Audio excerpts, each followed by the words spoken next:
তোমরা আগের ভিডিওতে দেখেছো যে আমার চ্যানেল চলছিল, তো তার পরের দিনকে আর চ্যানেল চলিনি। আমি ওখানে ছিলাম 4 দিন।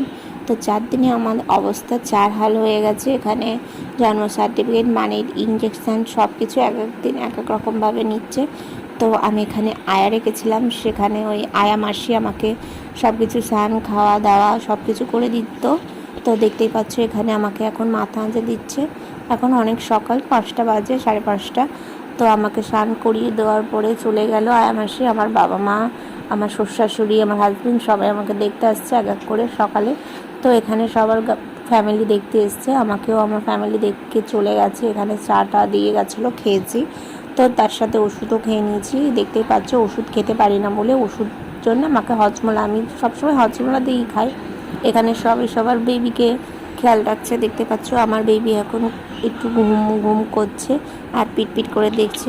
আর এখানে না প্রচণ্ড পরিমাণে বিড়ালের উৎপাত। দেখতেই পাচ্ছ ওই যে বিড়াল, এক সময় দেখলাম আমার পাশে বিড়ালটা শুয়ে থাকতে, আমি তো প্রচণ্ড পরিমাণে ভয় খেয়ে গিয়েছিলাম। তো ঠাকুর ইচ্ছায় মা ষষ্ঠীর বাহন কিছুই হয়নি, ভালোই আমরা সুস্থভাবে বাড়িতে এসেছি।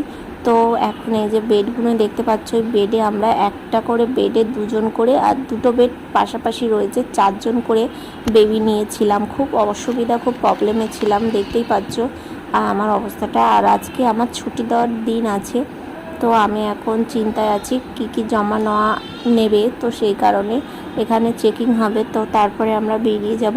তো আজকে ভিডিওটা কেমন লাগলো দেখা হচ্ছে নেক্সট ভিডিওতে, ততক্ষণে আবার ওয়েট করো।